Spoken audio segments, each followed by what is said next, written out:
Hello friend, कैसे हो आप सब। परी शो में नीति ने की सारी हदें पार और आज इसी गुस्से का शिकार हुआ पृथ्वी। और नीति ने ली पृथ्वी की जान, क्योंकि उसे लगा कि राजवीर और परी और दोनों ही हॉस्पिटल में थे, क्योंकि जेल से छूटने के बाद परी हॉस्पिटल में थी भर्ती, इसलिए पृथ्वी और राजवीर उसी के पास थे दोनों। और पृथ्वी बताता है राजवीर को कि नीति और उसके गुंडे साथ में दलजीत सब यहीं आ रहे हैं, वो तुम लोगों की जान ले लेंगे। लेकिन राजीव नहीं मानता है कि नीति यहाँ नहीं आ सकती।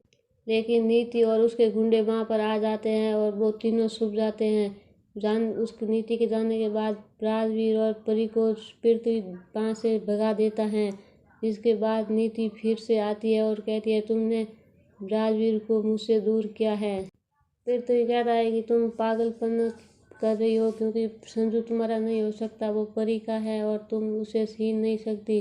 लेकिन नीति कोई बात नहीं सुनती और आखिर पृथ्वी को गोली मार ही देती है, जिसके बाद पृथ्वी की मौत हो जाती है।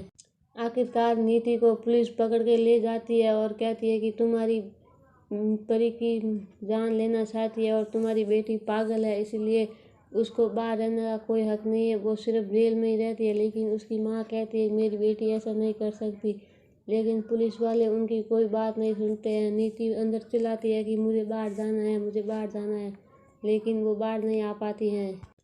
और दूसरी तरफ परी और राजवीर दोनों खुश नजर आएंगे, क्योंकि वो दोनों एक साथ है और सारी मुसीबतें टल गई है। लेकिन नीति उन्हें ज़्यादा देर तक खुश नहीं रहने दे सकती। नीति ने अभी तक बहुत कुछ किया है, लेकिन अब वो परी और राजीव को अलग करने के लिए कुछ भी कर सकती है। अब नीति से राजवीर और परी कितने दिन तक छुपकर रह सकते हैं, क्योंकि नीति बहुत चालाक है, कहीं से भी उन दोनों को ढूंढ लेगी। अब उन्हें ही कुछ करना पड़ेगा।